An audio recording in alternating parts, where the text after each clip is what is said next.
အားလုံးပဲမင်္ဂလာပါကျွန်တော်မတ်လတုန်းကထိုင်းနိုင်ငံဘန်ကောက်မြို့မှာရှိတဲ့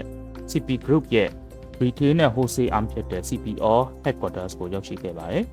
ဒါကတော့သူတို့ရဲ့ main entrance ဝင်မှာအရင်ဆုံးတွေ့ရတာကတော့သူတို့ကလေးလေးတွေကိုဒီ convenience stores တွေမှာလှုပ်လှုပ်ဝက်ပုံတွေကိုသင်ကြားပေးတဲ့ area လေးပဲဖြစ်ပါတယ်ဘယ်မှာရှိတဲ့ပုံစံအတိုင်းကလေးတွေဝင်ကစားရင်းနဲ့သင်ယူလေ့လာလို့ရတဲ့နေရာလေးပါကျွန်တော်ရဲ့ကလေးတွေဖြစ်တဲ့ join တဲ့ video တော့ဒီနေ့ခေါ်လာခဲ့မယ်လို့လည်းကျွန်တော်ဆုံးဖြတ်ထားပါတယ် CP group ရဲ့ CPO မှာရဲ့တာဝန်ရှိသူကတော့အကုန်လုံးလိုက်လံရှင်းပြပေးခဲ့ပါတယ် Kids Club လို့ခေါ်ပါတယ်ဒီကလေးကစားတဲ့နေရာအခုတော့ဒီသူတို့ဂျာတီအလိုက်အလုပ်သမားတွေရဲ့အင်ကြီးဝတ်စားတွေကိုဟောပြ showcase လုပ်ထားပါတယ်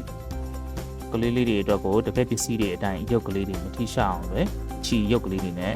ထားရှိထားပါတယ်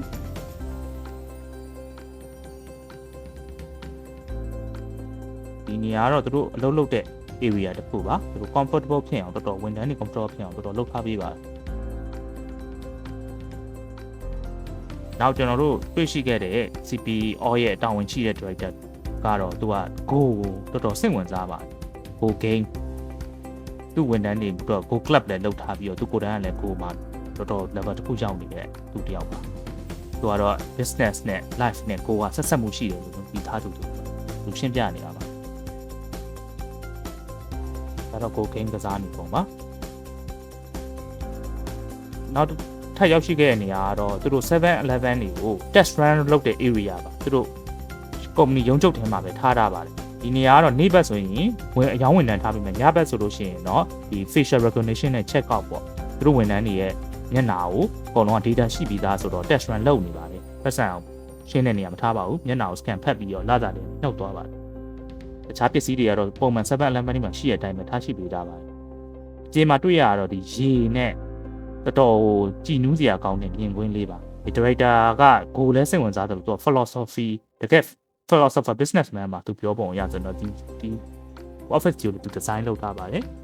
နောက်ကျွန်တော်နေ့လည်စာ site တွေမှာ light food ပဲစားကြင်တော့သူတို့ရဲ့ Balinese ဆိုတဲ့ bakery and coffee shop လေးကိုသွားခဲ့ပါတယ်ဝန်ထမ်းတွေတော်တော်တတ်နဲ့စားလို့ရအောင်စီစဉ်ပေးထားပါတယ်လုံရင်စကားပြောရင် comfortable လည်းတော်တော်ဖြစ်ပါတယ်စားတောက်တွေကလည်းတော်တော် value for money ဖြစ်ပြီးတော့ affordable ဖြစ်တဲ့ဈေးနဲ့ရောင်းချပေးနေပါတယ်ဒါကတော့ကျွန်တော် coffee တောက်ပါမယ်ပြင်မှာထွက်ပြီးသူတို့ဟိုကြည့်လို့ coffee တောက်နေတာပါသူတို့ building ကြီးอ่ะဆိုလို့ရှိရင်လည်းဒီသူတို့တကယ်အပြင်ကအဖုံးရွှေလည်းကြည်ထားပုံရတယ်တိဆောက်ထားတာတကယ်ကိုသေချာစဉ်းစားပြီးတိဆောက်ထားပါတယ်နောက်စိတ်ဝင်စားဖို့ကောင်းတဲ့ဟာတစ်ခုကကျွန်တော် CP Order ရဲ့မျက်နှာချင်းဆိုင်မှာတင် CP Group အောက်မှာရှိတဲ့ All Robotics ဆိုတဲ့ဆိုင်လေးပါသူတို့ရဲ့ဒီ CP Group မှာဒီ AI နဲ့ robots တွေကိုဒီ test run လုပ်နေတဲ့နေရာလေးပါ robot မျိုးစုံတွေ့ရပါတယ် competition တွေဝင်လာတာပြန်ပွဲစီစဉ်ပေးတာလို့တွေ့ရပါတယ်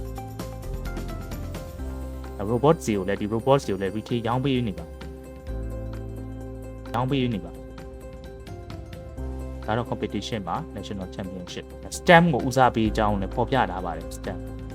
အသက်ပဲကျွေရောက်ဒါကလေးလာဖို့နောက်မကျဘူးဆိုတာပြနေတာပါကျွန်တော်ရောက်ရှိခဲ့တဲ့ CPO ကတော့ CP Group အောက်မှာရှိရဲ့ Delhi လက်ကား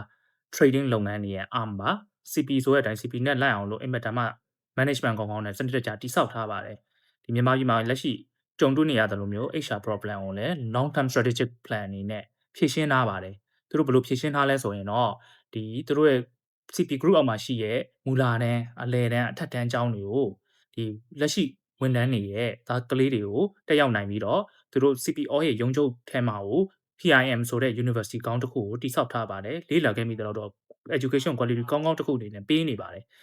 ဒီ on job training တွေမှာတက်ရောက်နိုင်အောင်လို့စီစဉ်ထားပြီးတော့ဒီကနေပြီးသွားလို့ရှိရင်လည်း CP Group မှာ qualify ဖြစ်တဲ့ဝန်ထမ်းတွေအနေနဲ့ဝင်ရတန်းဝင်နိုင်အောင်လို့ training ပေးနေပါတယ်ဒါတော့ ecosystem တစ်ခုလုံးကိုတိစောက်ထားပြီးတော့ဒီ quality ဝန်ထမ်းတွေမပြတ်သွားအောင် strategic plan အနေနဲ့အင်မတန်မှစနစ်တကျတိစောက်ထားပါတော်တော်လေးသဘောကျဖို့ကောင်းပါတယ်ဒါကတော့ကျွန်တော် CPO headquarters ကို